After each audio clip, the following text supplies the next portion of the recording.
Over the last several decades, we've poured billions of dollars into biofuel research. So why can't you fill up with it at the gas station yet? Where are the biofuels? After all, the gas you put in your car is essentially an ancient biofuel. It used to be organic matter, mostly algae, actually, that over millions of years was compressed within the earth into fuel, hence the term fossil fuel. It consists of hydrocarbons, which we can burn, breaking those bonds to release energy that powers stuff, like our cars. So surely, in this age of modern science, we can engineer new fuels out of those same raw materials, right? Turns out, not so simple. See, the idea behind biofuels is that we use organic matter like straw or corn or sugarcane and turn it into liquid fuel. Ideally, the gases that are released when we burn that fuel are equivalent to the emissions that are absorbed by growing them in the first place. So the whole cycle is what we call carbon neutral. It produces zero net emissions. Plus, we won't run out of them because we can just grow more. That's why biofuels are so attractive. We could have energy security and reduce emissions, even create whole new agricultural sectors. But the amount of energy that's packed into that really potent fossil fuel is pretty hard to rival. Take ethanol, a common first-generation biofuel. It's an alcohol which requires plant biomass to be fermented, distilled, and dehydrated to take it from the crop we grow in the field to what you put in your tank. In the US, for example, we've mostly used corn, and just growing it in the first place requires intensive resources. Not just energy, but land, water, fertilizer that causes pollution, and growing corn for ethanol can directly compete with food production. After growing it, we have to then process that raw corn into fuel. This is time, money, and energy expensive. Plus, actually putting ethanol in cars is a bit of a stumbling block. In general, if we want to use different fuel, we'll have to change the way we make most cars, especially in the US.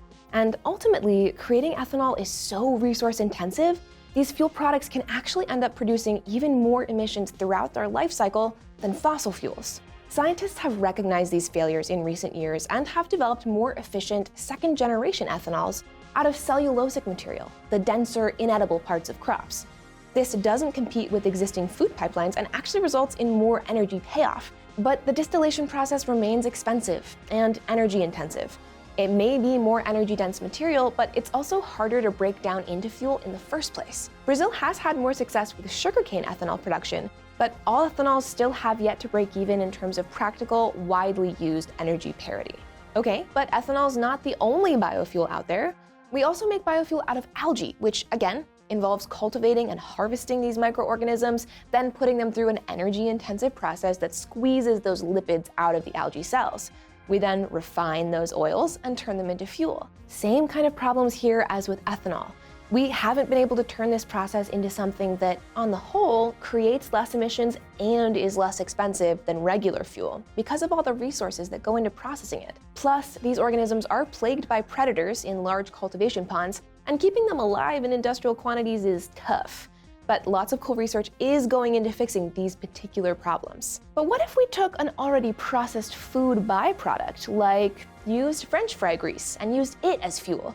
We just need to refine it a bit through a process called trans-esterification into something called hydrotreated vegetable oil. This can and has been used to fuel large cargo ships and produces less carbon dioxide and polluting particulates than traditional fuel for these large, energy-intensive vehicles. These materials are more energy-rich than first-gen biofuels like pure ethanol, but you guessed it, the conversion process is still really expensive. And biofuel like this works primarily in diesel engines, which aren't as common in some places around the world like in the US. In Sweden, however, HVO already makes up a vast majority of their biofuel, and biofuel in general makes up about a fifth of their transportation fuel sources, so it is a promising contender. We've been trying to make biofuel work since the early 1900s, and we're still not there yet. But we are innovating. Scientists are now genetically editing plants to make them produce more of the fatty oil we use to make the fuel, hopefully allowing us to get a higher energy yield from the resources we put into cultivating that organism. And some experts think that even as the market shifts towards electrifying cars and trucks on the road, biofuel is still a valid option for powering big, pollution-heavy vehicles like container ships and airplanes. Maybe the real problem is how we've been talking about all this. Everyone wants to hype biofuel as the thing that's gonna save the world, but we're still on the journey. Hopefully we won't give up yet because there's really exciting technology in the pipeline that could get us there, and that needs support. But the clock is ticking, and it feels like time and patience is running out.